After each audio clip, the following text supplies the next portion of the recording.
The next day, investigators indicate it was an execution-style execution. The TV was showing news about a gang dispute in which 5 people were killed. John held a pen in his hand. He looked at the document and then at Hattie, who was standing beside him. He remembered that he was here on vacation. "It's a shame, but I have to remind you," Hattie said with a smile, "that you have more to deal with at Hammer Industries than you think, Mr. Wick.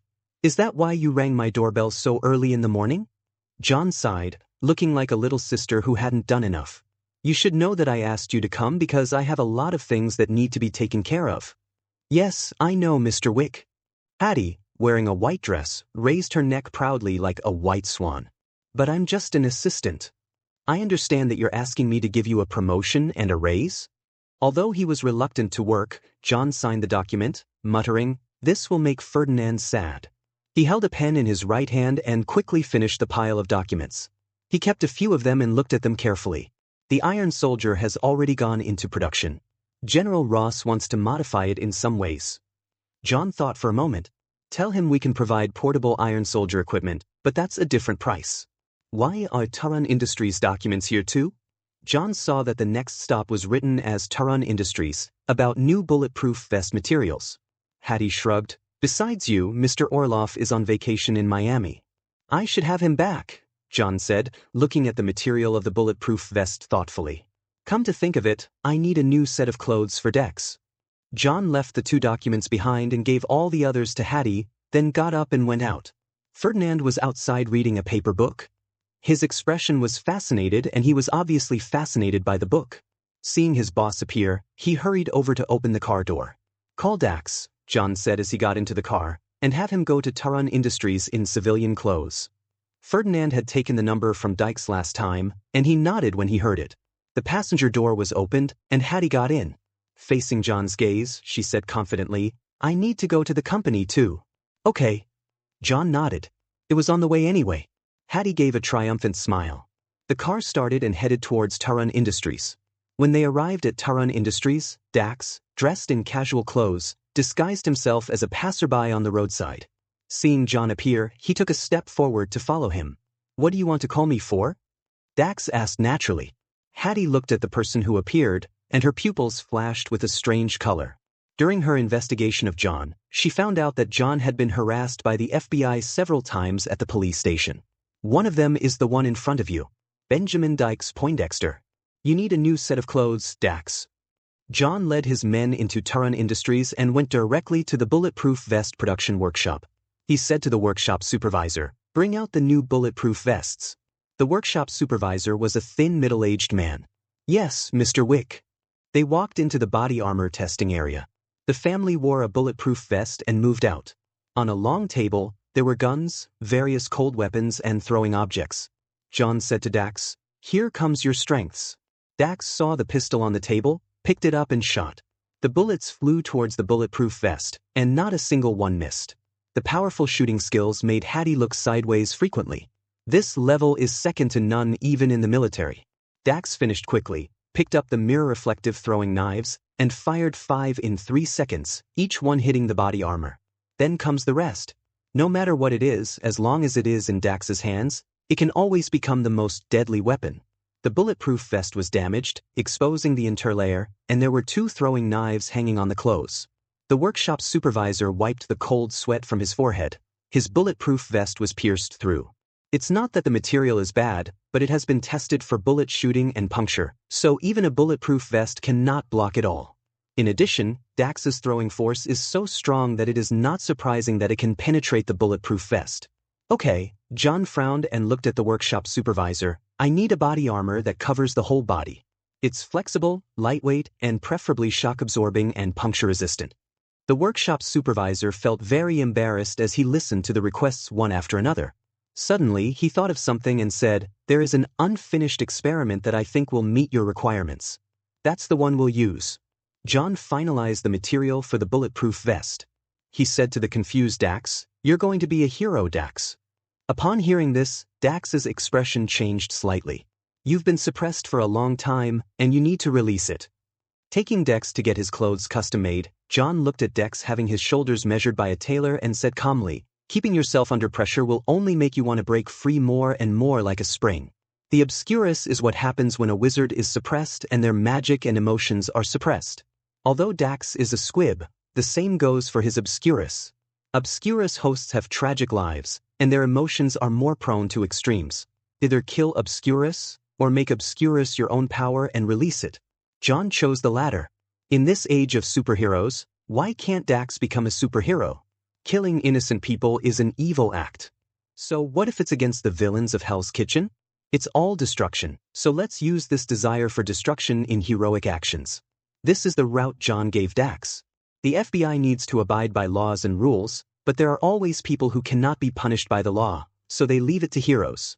Dax let the tailor manipulate him, and he felt his heart beating fast. Especially when John told him that he would be a hero, he could feel the desire in his heart at that moment. He looked at John, and on that young face was a look of concern called equality. That's not the look a doctor gives when looking at a patient, let alone a doctor's. That's watching the legs. After he lost everything, John created everything for him. Those are new values and new concepts. Now he no longer needs to listen to boxes of therapy tapes to fall asleep every night. When he saw the North Star, he no longer had the same feeling as before. He gradually gave up following Julie, and even Ray noticed that something was different about him. Whenever he felt the urge to destroy, he would take out the gold coin. After the measurements were completed and the tailors in the workshop added some processing, a blue tights suit was made. This piece of clothing has a very good shock-absorbing effect, and even falling from a 3-story building will not hurt Dax. He is equipped with many weapons, including throwing knives on his back and waist. Dax looked at himself in the mirror and couldn't believe it was him. This piece is lightweight enough that you can even wear it under your street clothes. John stroked his chin and looked him over. One more S and you'd be Superman. Let's see where we can do some good deeds. John took out his pocket watch and looked at it. Time passed really quickly. A battle suit was specially customized for Dax. John took the book Ferdinand was still reading and drove to the restaurant. Some time passed, and John saw Robert reading a book in the corner through the glass. He walked over to say hello. As tea friends, they didn't feel the slightest bit of estrangement even though they hadn't seen each other for a while. What happened to your hand? Robert glanced at the back of his hand and smiled. Just a small bruise. John didn't ask any further questions. He took out a book and put it on the table, saying, I promised you last time. This book is very famous in my place. I'm flattered, Robert said, picking up the book with a smile, squinting his eyes. Traveling with werewolves? Wow, that sounds magical. Seemingly surprised that John liked this kind of book, Robert smiled and shook his head. I'll read this book carefully. Just then, someone opened the door and came in. It was an electrician. John saw Robert's eyes move over inadvertently, and then his eyes changed. Need help? John asked calmly, his back to the man. Robert said, a small thing. Sitting in the car, Hattie rested her chin on her right hand and looked toward the restaurant's window. There, his boss was chatting and laughing with a black man. Who is that? She asked Ferdinand. Ferdinand came back to his senses from the thigh of the scantily clad woman on the side of the road. Oh, that's the boss's friend. He seems dangerous. Hattie stared at the black man. With the feeling of an agent, she saw the uncle's various actions in the restaurant. His eyes fell on a black car at another intersection. Hattie opened the door and got out. Where are you going? Ferdinand asked. Just take a stroll. Hattie walked away without looking back. Ferdinand had no choice but to stay in the car and wait for his boss and his assistant to come back. Who is that person? In the black car, a Russian man in a neat suit looked quietly at the restaurant. When asked, the man in the driver's seat was clueless. I don't know. In response, the Russian man cast a deep gaze upon it. There can be no witnesses. The man in the driver's seat unbuckled his seatbelt and said, I'll take care of him. Just as he was about to go out, he saw John move. John stood up, glanced at the wireman, and said to Robert, It looks like the pleasant mealtime is over. Thank you for your book. Robert smiled while holding the book in his hand. I still say the same thing. If you need help, you are always here. John smiled and waved. He saw his assistant coming over. Hattie was standing outside. She was about to go in, but when she saw John get up, she stopped. John walked up to the power line worker and said in a kind tone, Have a nice evening. The killer disguised as a power line worker was puzzled, and John just smiled and didn't say anything else. He walked out the door and glanced at the black SUV. He took out his pocket watch and looked at it. Hattie came over, boss. Shoo. John raised a finger. 7 seconds? What's 7 seconds? Hattie had just finished speaking when a truck happened to come by. Meanwhile, the killer inside the restaurant was still pretending. Is it just you, or do we have to wait for others? Robert asked calmly, looking at the book in his hand. The killer was stunned. Sorry, what? Unfortunately, his disguise was completely seen through by Robert, who said lightly, if you were really an electrician, your hands wouldn't look like this. When the killer heard this, he knew he was exposed. I don't know why you let that guy go, but it was a good choice. The killer stopped pretending, took out his gun and stood up. Stand up and walk to the black SUV across the street. He also wanted to threaten Robert.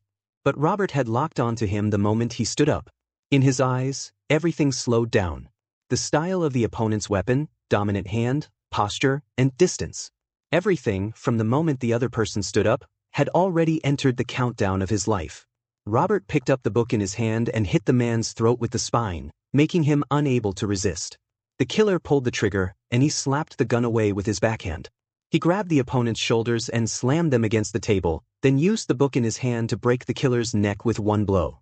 After doing all this, the pocket watch in John's hand outside had exactly counted down 7 seconds. Hattie's face was solemn. This man's skills were neat and agile, even stronger than his own. The restaurant was plunged into darkness by a short circuit in the electrical wiring. Robert was responsible. He swaggered out and greeted John on the side of the road. Sorry to let you see this. John smiled and said, great skills. Robert checked the time. Maybe we'll meet next time. John gestured for invitation and Robert went out. Hattie inquired, who is he? My friend, John replied simply. The truck in front of him drove away, and John's eyes fell on the car that Robert had photographed. As a host, you always have to meet your guests. John walked over and Hattie followed. Just as the person in the car was about to get out, John pressed on the door and pushed the person back. The passenger in the front passenger seat looked at John, and the driver in the front seat yelled, what's wrong with you? John smiled at the people in the car. A kitten has wandered into the wild forest. The passenger seat driver smiled and said slowly, maybe a lion came in. A lion won't put its head in a tiger's mouth. John tapped the glass with his fingers. Who do you think is so stupid? The driver couldn't sit still any longer. He opened the door and said to John, you'd better get out of my car. What else? John tilted his head. Otherwise I will. The man's words died on his lips. A little moisture slid down the car door onto the ground, and he looked at his palms that were placed on the car. A flying knife pierced his palm, and the belated pain made him scream. He didn't know where the flying knife came from, but the pain without warning made him panic. The passenger seat's expression grew serious as he opened the door and walked out. I'm not a kitten that wandered into the forest. The man introduced himself. My name is Teddy, and I work for Pushkin. If that's offensive. Pushkin? John stroked his chin. It would be great if you worked for Kingpin. I could kill him with justification. His casual words made Teddy's face darken. Okay, this is a warning. John walked over to the screaming man and pulled out the throwing knife. When you're in someone else's place, you need to learn to restrain yourself. He waved and walked towards his car. Teddy looked up and saw a flash of blue figure leaving the roof. The car stopped in front of Hattie's apartment and Hattie got out and left. The passenger door was opened again, and in sat Dax, who was wearing a sweatshirt. Those people attacked your friends. Dax suppressed his excitement and asked in a low voice, do you need me to kill them for you? How about being a hero for the first time? John said, doing good deeds. Makes my blood boil. Dax clenched his fist. When his flying knife pierced the guy's palm, he felt an unprecedented pleasure. You can do better, John chuckled. There's a guy named Pushkin. Perhaps you could use your authority to look him up. I will. Dax fell in love with the suit. He is the real him under the mask.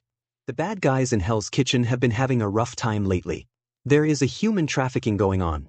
Being Daredevil, Matt hears it and he shows up.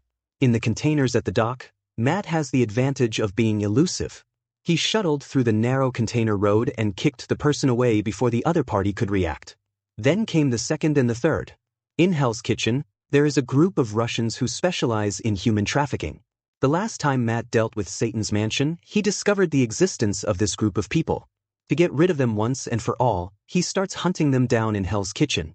After just a few confrontations, the other party became alert. Starts setting up a trap to catch Matt. Matt had gotten through the difficulties twice before. As Daredevil, he has to jump into the trap even though he knows it is a trap. But this time he failed. Matt was ambushed, and even though his fighting skills far exceeded those of ordinary people, he was still at the mercy of the attack of more than a dozen thugs. The battle began to get into crisis. The narrow container aisle did not give people much room to move. Matt was busy dealing with the situation, and one of the thugs found the right opportunity and hit Matt's head with the weapon in his hand. Matt heard it, but there was an attack in front of him that he had to dodge. Attacked by both, Matt was ready to take on one. Just then, the sound of breaking air passed by. Immediately afterwards, the person behind him fell down. A blue figure flashed by, and the throwing weapon fell rapidly under the container. With a sprint, he jumped off the box and smashed the thug's sternum with his knees, causing him to vomit blood and die. Unlike Matt, the blue figure showed no mercy. His attack was like a storm. He pulled out a throwing knife from his back and killed quickly in a small space. When the battle subsided, Matt smelled the pungent smell of blood, and his body tensed up without relaxing. A thug who was not completely dead spoke with difficulty, "Night Ghost." "That's correct." "No," the blue figure said, pulled out a throwing knife and ended the man's life. Matt tried to stop it but failed. A smile appeared on Dax's face beneath his mask, enjoying the slaughter. When the container was opened, the eyes of the women huddled inside lit up and they saw hope. From this day forward, Daredevil's name will be scarier than Daredevil's. Ruthless killing is the protector of the poor. The Wick family's underground parking garage was converted into a laboratory. John returned home and inserted the USB drive containing the artificial intelligence into the host computer. "It's a pleasure to be of service to you, sir." An electronic male voice sounded, and John thought for a moment, "Just call me Moss." System naming complete, Moss. This is a fully intelligent laboratory, and the assembly alone costs over 100 million yuan. Only Tony Stark can give it away just like that. John walked around the underground garage and said, "There's still something missing." He drew his wand and flicked it. "Come here, Cauldron." A crucible appeared on the desktop full of high-tech, which was quite incongruous. John didn't stop and waved his wand again. In this laboratory, there are fireplaces, scales, bottles and jars filled with strange objects, and various ancient notebooks. After all the arrangements were made, this place changed from its original futuristic technological style to a style that was a mixture of technology and magic. John nodded in satisfaction, stretched out his hand and snapped his fingers. On the middle platform, the destroyer armor appears. Ivan had copied enough data, and the armor returned to John's hands. Placed in the middle, the big guy has a very intimidating effect. John took great pains to add more things to the armor. Golden runes were entwined on the armor, and John raised his left hand and stroked his right wrist. A circle of golden runes was wrapped around it. He raised his right hand, and the destroyer did the same. "Attack!" The destroyer's visor opened, and orange flames spurted out, instantly leaving a large hole in the floor of the underground garage. The mechanical arm beside it shook and walked over to turn on the fire extinguisher. The power is more considerable than Ivan's armor, John thought, and the destroyer armor began to move. Various difficult moves were performed on the destroyer with almost no delay at all. "Try this," John said to Moss. "Keep good records and analysis." "Yes, Mr. Wick." John did not use his wand, but he stretched out his fingers and chanted the spell, "Defindo." A red rune lit up on the destroyer armor, and then a silver light quickly flashed across the metal workbench. The original workbench was cut in half in an instant. The trace extended all the way out and brushed past my dad's Ford. Ford slowly separated from the middle. "The power is unexpected." John stroked his chin. "Is it because you metal itself has excellent magical properties? The power is no less than using magic by yourself." John continued testing. Various spells to test. Not everything went smoothly. When using the petrification spell, an error occurred, causing the area hit to melt. After all the tests were over, John released the control, took out his wand and waved it. Repar as before. The originally destroyed and dilapidated laboratory is recovering rapidly. Except for the melted area, the rest of the place was restored to its original state. Ford put it together and there was no sign of it being cut. He stared at his father's melted trophy and silently took the thing back to the glory room. Dad isn't home anyway. Destroy Dad's things without any guilt. John sat in a comfortable chair. Moss analyzed the data.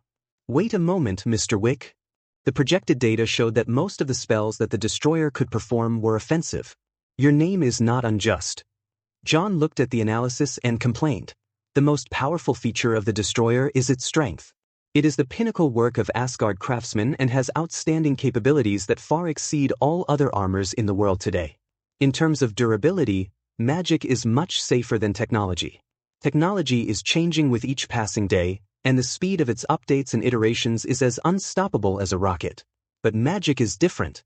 Many ancient spells are as powerful as or even more powerful than new spells, which is also a disadvantage. Antiquity represents power, which is in stark contrast to the power represented by the technological future. The same is true for the destroyer, which is powered by magic and made of the finest materials. Even though his armor seems inferior to Tony's in some advanced performance, when a real fight comes, Tony can't even break through the defense. John spent most of the next half-month in the laboratory. He needed to make the destroyer his own. With Moss's help, he finally understood Tony's happiness. The cauldron was bubbling with blue air and looked unappetizing. John dipped his quill into it and began to draw on it. Rune, a magical thing. Sharing the same origin as the characters used in Asgard, under John's pen, the runes on the destroyer flashed with light and then disappeared. John was very interested in the joy of assembling a large figurine. But slacking off will always be punished. John opened the door and looked at the woman standing outside, tapping her fingers impatiently on her phone. "Hattie, I don't remember any work I had that required you to come in person." John began to miss Natasha a little. Although she could break into houses and pick locks, at least she didn't give him a lot of work. Hattie smiled and said, "It seems you are really forgetful. General Ross is very interested in the Iron Soldier weapon box you brought to him." "Oh," John couldn't help sighing when he heard it, "I just want to have a good vacation." "You don't have any vacation." Hattie walked straight into the Wick family's house, walked to the refrigerator and opened it. There was nothing inside. She looked suspicious and asked, "What have you been eating these days?" "Sometimes eating too much can be a burden," John said. Hattie couldn't help but roll her eyes. "Are you a philosophy major?"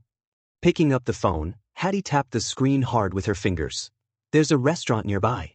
You'd better have a meal before I think you'll lose your job." John leaned against the doorway. "Can I take this as an invitation? I don't mind people knowing that you're still taking advantage of your subordinates." Hattie took out an agreement regarding an order for weapons boxes from Hammer Industries and the military. General Ross wants to inquire about the production of large animal traps. Picking up the pen and signing it, John casually said, "Who is he going to capture?" "I don't know." Hattie took the document and shook his head. "Fast and powerful. Maybe he wants to capture aliens." "It's a bold idea, but unfortunately we're battlefield weapons." John raised an eyebrow and said, "If he wants to destroy it, I can provide assistance." As an arms dealer, one must have the awareness of an arms dealer. John called Orloff and hoped that he could come back as soon as possible, otherwise he could not guarantee that the story about how his mother scared a middle-aged man would not make the headlines. With the weak position in his grasp, Orloff could only end his Miami vacation in disgrace. Walking into the laboratory, on the workbench, there was a transparent crystal emitting 3 colors. A camera, staring at the thing with a red light. John entered and said, "Report the results, Moss." Moss said, "After testing, the object continues to emit stable energy." "Well done, Moss." John walked over and picked up the crystal. He watched the runes on it disappear and smiled faintly. "This is something that will drive Ivan crazy." Fighter core. It has been a long time since the last fighter test, and now there are only 2 things happening to Ivan. He took the time to go to Hammer Industries to check the assembly of the Iron Soldiers, and devoted himself to studying the second-generation fighters in the laboratory. Oh yes, there is a 3rd thing. Drinking vodka with his dear little bird. Tony Stark's craftsmanship is so exquisite that it can be said to be an art. Ivan Vanko's production process is rough, and he focuses on doing things by himself and making a living by himself. He did not reassemble the machine like Tony did. The first-generation fighter had a complete basic prototype, so he chose to upgrade the second generation directly based on the first generation. The system and the like do not need to be upgraded again. He needs to remove the redundant parts and highlight the advantages of the fighter. Remove the chronic diseases and promote the essence. The route Ivan was going to take naturally required the whip. In addition, the material used is harder than Tony's. Maybe Russians like this kind of big and hard things. Ivan wants to upgrade the second-generation fighters with more energy rays. The 2 energy modes brought by the magic crystal gave him enough energy to squander. The weapon box that John proposed to the Iron Soldier also gave him inspiration. Apart from the most basic jammers and flying, he had no other built-in weapons. But he designed 3 types of weapon empty boxes, which were launched in real time through satellite positioning and transported external weapon systems to the armor to enhance combat power. When John heard this idea, he stared at Ivan and asked, "Have you ever seen Armor Hero?" "Armor Hero? What is that?" Ivan looked confused. There is such a movie? It seems that Ivan has never seen Armor Hero. Otherwise, this method of sending weapons via satellite would look familiar. Taking out the magic recovery rune, John told Ivan, "This thing can restore and store magic power, but the speed is not that fast. It will take about a day to recover. Before the magic power recovery is complete, you need to use other energy to drive the fighter." The 3-colored crystal piece fell into Ivan's hands. He turned it over and asked, "Magic? It's such a small thing, it doesn't even have any circuitry." It was actually able to achieve autonomous recovery, which Ivan found amazing no matter how he looked at it. The fighters are upgrading, and compared to the first-generation fighters, the second-generation fighters are a little thinner. Learning from the clumsy movements made by Tony and Rhodes, Ivan specifically enhanced his strength and flexibility. He also used the dismantled weapons and equipment to make weapon boxes for heavy firepower postures. 3 huge metal boxes have not yet been launched onto the satellite, corresponding to 3 sets of equipment for sea, land, and air. John saw something familiar. "So which city are you going to bomb with your ex-wife?" John picked up the cigar-sized missile. Rod had used this thing before, but unfortunately, he used it incorrectly. Although Justin Hammer likes to brag, what he said to Rod is true. This thing is much more powerful than the weapons mounted on Tony's armor. This type of missile is used to destroy. Ivan installed this thing on the Air Force fighter equipment, and John had reason to suspect that he would launch a missile at Stark Tower from the sky. It turns out that the Russians are hardcore enough.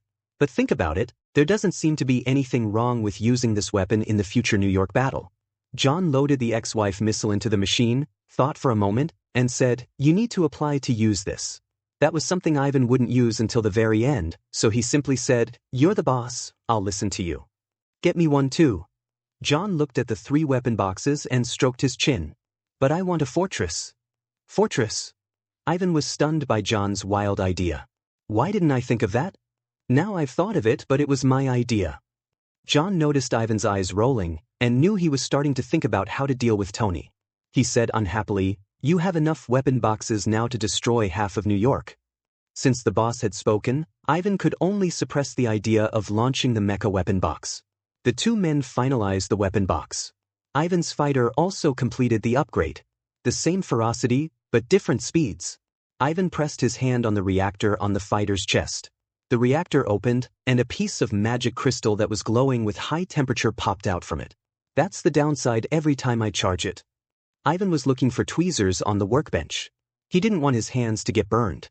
After finally finding the tweezers, Ivan turned around and saw John pulling out the magic crystal with his bare hands and inserting the recovery rune into it.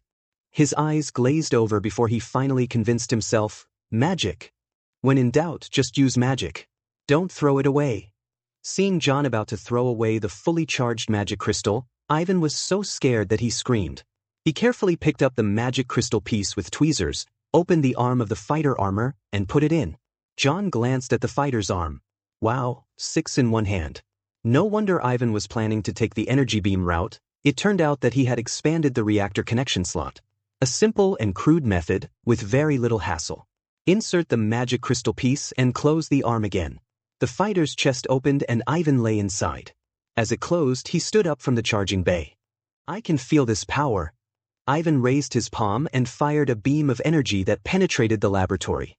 With a flick of his hands, he whipped out a high-temperature electric whip, scorching the air. As he ran, flames accelerated at his feet, leaving footprints on the ground. Just one collision can stop a moving tank. He swung out an electric whip with his right hand, and with one lash, the tank was split in 2. The visor was opened, and Ivan's ferocious face showed a childlike smile. See, a man's happiness is that simple. As long as he is asked to destroy something, he will laugh like a child. John silently looked at the passing tank. If he remembered correctly, it seemed to be a sample sent by the military, used to load weapon boxes. Tony is immersed in his research, and Ivan's survival puts pressure on him. More importantly, he is already an advisor to S.H.I.E.L.D., shouldering the responsibility of protecting the world. He also learned about the feud between his father and Vank. Even Tony couldn't say that Ivan's revenge was unreasonable, because he knew that what his father did was not right. It can even be said to be a bit immoral. Although there is nothing wrong from the perspective of America, from the perspective of Vank, the original agreement was to make money, but Howard Stark suddenly talked about national justice. What's even more outrageous is that it was an American arms dealer who spoke out about maintaining peace. Some countries in the Middle East just laughed out loud. Tony can only bear the consequences of the sins committed by his father. Ivan is a genius, which Tony knew when he saw Ivan attacking him with 2 whips while wearing a reactor. He considered himself a genius, and the armor he designed was ahead of its time. But Ivan only stayed at Hammer Industries for less than a week before he transformed Hammer's steel armor into steel soldiers. His execution and creativity are on the same level as Tony's. Tony didn't want Stark to be destroyed, and he didn't want to die at Ivan's hands, so he could only update his armor to surpass Ivan. What's more, there is the mysterious John standing next to Ivan. Who knows if those magic spells will change Ivan's armor? When Pepper saw Tony working day and night, she felt sorry for her boyfriend. "Tony, can you take a break?" She came to Tony's side and placed her hand on the back of his hand. She whispered, "Christmas is coming." Christmas? Tony realized belatedly that he had been in this lab for too long. He rubbed his temples with his hands, he was being pushed too hard. Little Pepper stood up and rubbed it for him. "Sometimes I don't know what to do." Tony's eyes fell on the magic crystal in the black box on the table. "Maybe we can ask for help." Pepper said distressedly, "You don't have to carry it all." "You're right." Tony had a flash of inspiration. "Maybe we can talk to the person involved. After all, the game has to be fair." He picked up a magic crystal, which could replace elements, even palladium. As its developer, he doesn't think John is a mediocre person. Christmas Eve. It's already December. The snowflakes dancing outside reminded John that he should fulfill his promise. He looked at the empty house, a wry smile on his face. "In the past, it was me who didn't spend Christmas with you, but now I'm the one being left behind." Dad and Mom were living in their own world, and no one knew where Ariana had gone. John thought back to his time at Hogwarts, when he rarely spent Christmas with his parents. After he turned 11, he spent very few holidays with his family. When he left Hogwarts and entered the Wizarding Society, he had to run around in the Wizarding world again. At that time, there was tension between the Wizarding world and the Muggle world, and John needed to fight for the right to survive for the Wizarding world. Still alone on vacation, John couldn't help but shake his head. It seemed that he was not very popular. "But fortunately, I still have little Peter. Let me think about what to give." He remembered that Peter liked Lego, so in that case, he decided to give him Lego. Pulling out his cell phone, he called Ferdinand. The phone rang several times before it was connected. The laughter of Ferdinand's family came from inside. It seems they are celebrating the coming Christmas. "Hey, boss," Ferdinand said with a smile. "Merry Christmas, boss. Are you at home? I'll pick you up right away." Ferdinand was a very competent driver. He prepared to go out as soon as he received the call. "You still want to work on Christmas?" Mrs. Pierce tried to persuade her son to stay. After hearing this, John smiled and said, "No, I just want to tell you, Merry Christmas." He hung up the phone and stood at the French window of his room, looking at the bustling and lively street below for a few minutes. Walking a few steps is also good for the body. John put down his cell phone and paused when he was about to put it in his pocket, then put it on the table. "I guess no one will contact me at this time. Put on a coat and grab a green scarf and wrap it around your neck." John went out. There are still 2 hours until Christmas. Pedestrians on the street are looking forward to the Christmas countdown. John went to the mall to buy gifts. He stood in front of the shelf, hesitating as he looked at the dazzling array of Lego bricks. After much deliberation, I finally chose the most difficult Lego London Bridge. Well, he simply didn't know what to buy, and he definitely didn't mean to bully Peter. As he walked out the door, he stuffed the Lego box filled with a large number of building blocks into his handbag in a very unscientific way. Snowflakes fell on his face as John stood in the snow with his head tilted back. "I haven't felt this way in a long time." He exhaled a breath of white air and looked at the melting snowflakes on his fingers. "It's a wonderful feeling." I took out my pocket watch and looked at it. There was still an hour until Christmas. John raised his hand and a taxi stopped. He got on and headed for Queens. "By the way, I wonder how Shang-Chi will celebrate the festival?" Thinking of Shang-Chi, John thought that maybe he could make this Christmas a little more lively. After he left, the white-haired old man coming out of the mall followed suit. He held up his hands, waiting for the taxi to arrive. I waited for half an hour and was almost frozen. An ambulance arrived and took the man to the emergency room. Shang-Chi is of Oriental descent, or rather his father is. My mother came from a place called Taro. When John knocked on Shang-Chi's door, he heard the sound of someone falling down, followed by someone crawling over. The door was opened, and John saw Shang-Chi's face was covered in sweat, his clothes were disheveled, and one of his trouser legs was pulled up to his knees. John silently watched Shang-Chi awkwardly adjusting his trouser legs, and sighed, "Young man, be moderate." Shang-Chi, who was practicing martial arts just now, felt even more embarrassed when he heard this. He stammered and was unable to explain. John thought he was just being frivolous and said meaningfully, "People who have such thoughts usually have too much free time." "Well, I didn't bring any Christmas presents either." In front of Shang-Chi, John took out his wallet. The green banknotes made Shang-Chi wonder how many dishes he would need to wash to earn that much. Taking out the money, John generously said, "Use it to buy a workbook. Consider it my Christmas present to you." "Exercise book?" Shang-Chi was dumbfounded.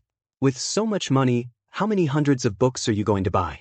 John, however, acted as if he had it in his best interest, and said earnestly, "Young man, distracting thoughts are common. Only sufficient textbooks can help you discard them and focus on the essence of the universe. Remember to buy all the exercise books. I'll check them when I have time." The most devilish words were said in the best tone for your own good, and Shang-Chi was left with no tears.